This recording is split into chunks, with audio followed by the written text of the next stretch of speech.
All right, JMC 6000 here, and before me, I have the brand new 2023 Volkswagen Atlas. This is not the Crossport, this is actually the full-size Atlas with the third row and everything. So let's go ahead and kind of talk about what we have here. So 2024 marked a new beginning for the Volkswagen Atlas. Not all new, but a new beginning as far as a heavily revised Atlas. They get a new front end styling, which we'll already go over, new rear end styling, and they totally redid the interior. But before we get into all those things, let's kind of look at what they did on the exterior. This right here is the SE model. As stickered as it sits right now, this costs a little over $41,000. So what you get for $41,000 is actually quite a bit of equipment. But on the outside here, we have 18-inch rims with a set of Kumo Krugen tires. On the front here, you get full LED headlights, you get LED turn signals, and you get LED running lights. Now, on some models of the Atlas, this bar right here lights up.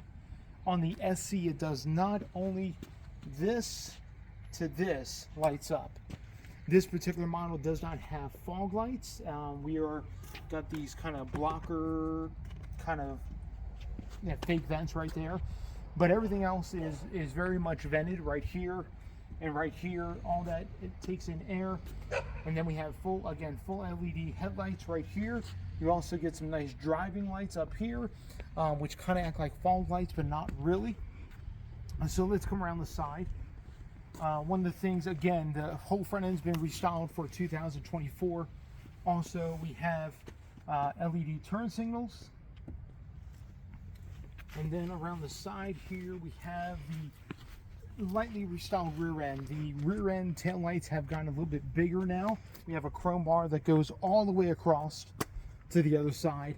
And we have LED running lights, LED brake lights, LED turn signals, and LED backup lights. So what's nice is that Volkswagen is doing a full suite of LED lights across the board, and also an LED high mount brake light right there. One of the things I don't like about this exterior is that these look like exhaust cutouts. They're actually fake. There's nothing there.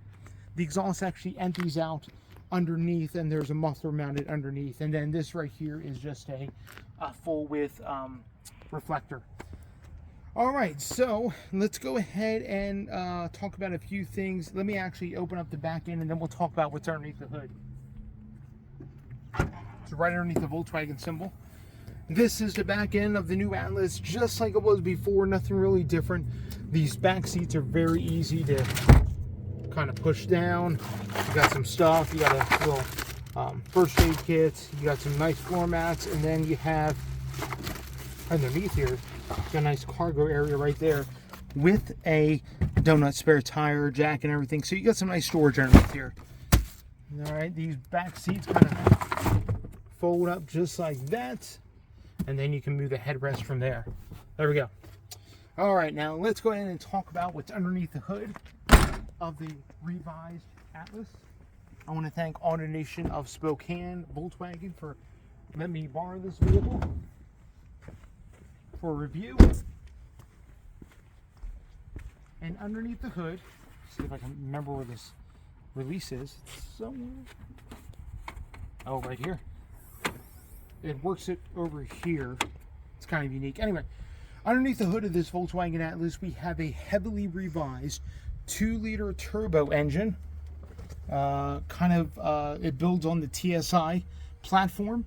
Again, this engine, I believe, now makes 200 and I think it's like 60 some odd horsepower, 263, I believe, and actually more torque than the old VR6 and the old 2-liter turbo that was underneath here.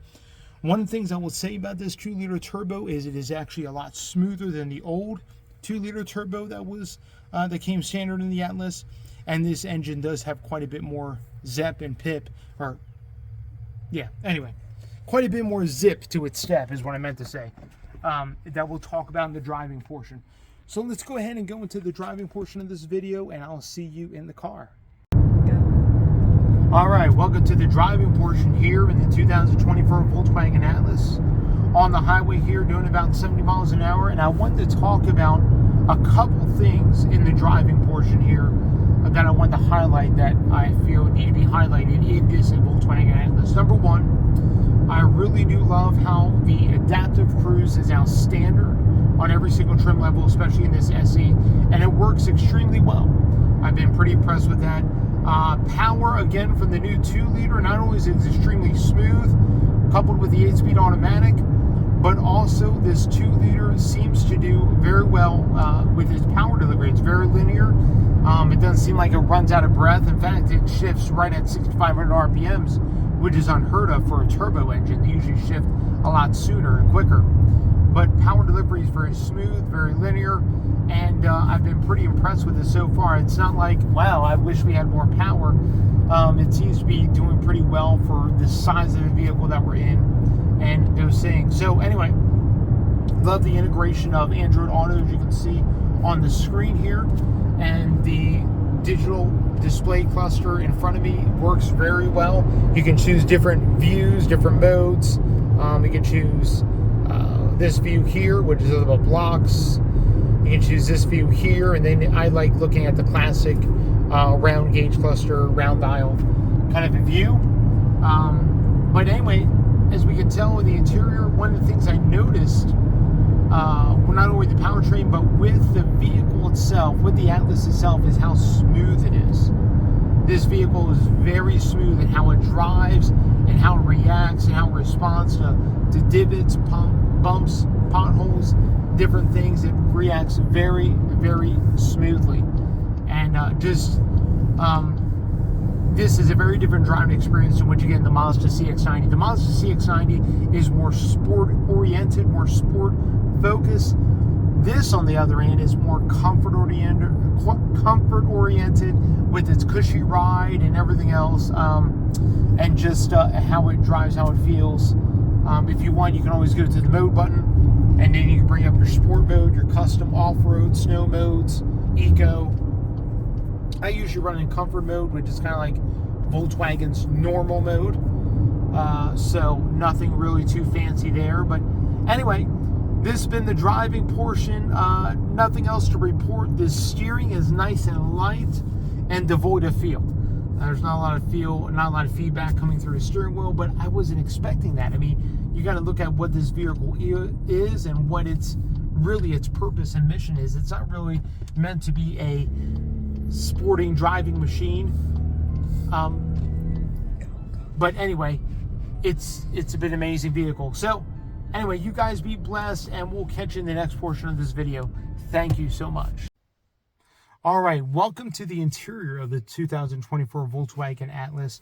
And what I want to do in this portion of the video is kind of give my overall thoughts, likes and dislikes. You guys have already seen the driving portion. So what I want to do in this portion here is kind of go over what I like and dislike about this particular vehicle. One of the three things that I like, let's go ahead and jump right into that. Number one thing that I like has to be this premium interior. Like, I think Volkswagen knocked it out of the park with the interior. You get standard, and this is a base SE, again, just with a few options, not that many, for a little over 41. You get this standard massive touchscreen right here. And what's nice, it doesn't jet up out of the dash. It actually looks pretty decent with the way it sits. And then you also get this digital gauge cluster, which is standard on every single model of the Atlas, which is pretty cool. Nice grippy steering wheel. What's awesome about this interior is many of the soft points, whether it be the dash, this part down here, nicely stitched with perforations in it. This whole panel right here is all padded. I mean, this whole thing is padded. Nice kind of center armrest here, nice and padded. The door cards are padded. This is nice and padded. And now, from what I understand, this is fake wood, but it actually looks real and genuine, even though it's plasterwood. It actually looks real and genuine, and I like the way it looks. It actually has a nice, deep, dark color to it. So I think Volkswagen really knocked it out of the park with its interior. And for what you get for the price, I don't think anybody else can touch it. I mean, seriously. Anyway, number two, that I want to go over in this particular vehicle that I really am appreciative of is the new powertrain. I think the new 2-liter, not only is it smoother, but also has plenty of zip and pep and those things. And it really does get relatively decent gas mileage. Again, you heard me over on the driving portion, but I mean, you can't beat 25 miles to the gallon on average on the highway, almost 26. I mean, some vehicles get a little bit better, but I mean, for what this is, it's actually not too bad, especially being a heavy SUV. And then finally, number 3, I have to say, is the styling. I kind of like the looks of how it has the front end styling of the Expedition, the older Ford Expedition, not the newly restyled Expedition, but the 2018 to 2021 Ford Expedition, or 2022. It kind of has that styling of that older Expedition. And kind of a bonus thing about this vehicle has to be the room. Go ahead and pan out that back right there. The room is really nice here in the Atlas. And also what's cool and standard within this Atlas, again, being the base SC, is I have heated and cooled front seats. If they're not just heated, they're not just, 3 stages of heat, but you get 3 stages of cool in these perforated, kind of like vinyl material front seats. And they really feel like genuine leather. And the smell in here is really nice. Really, really nice. Anyway, let's go to some things that I don't like about the Atlas. Number 1 has to be the shifter. It's kind of weird. You have to go down for drive, go up for reverse. If you don't do it all the way up, if you just do it part way, it's neutral. It's kind of a weird thing. Then you had to put speed for park. I mean, I can understand trying to do something a little bit different, but just Volkswagen, give us a traditional shifter. This is kind of silly and pointless. Anyway, I'm not a big fan of the shifter, as you can tell. Number 2 dislike I have also goes with the interior, and that is there is no physical buttons except for on the steering wheel. Praise the Lord, they actually have used physical buttons on the steering wheel to go through some different menus on the gauge cluster and over here to increase volume, skip tracks.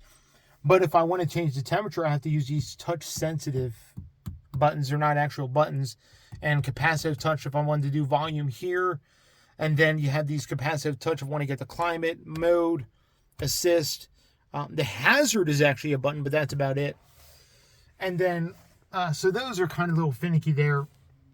Just there's no real buttons to speak of in this except for on the steering wheel, which I am very thankful for. And finally, another kind of downside has to be the back end styling. I wish they could have done a little bit better with the taillights. And also, if they would have just not had the fake exhaust tips, that would have been nice.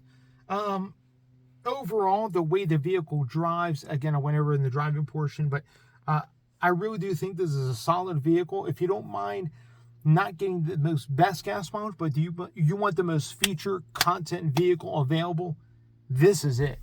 I mean, the Volkswagen Atlas is it.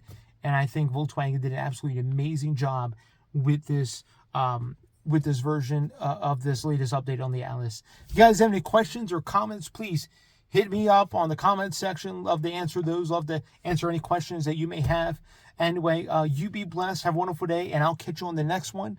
And you guys have a good and awesome day.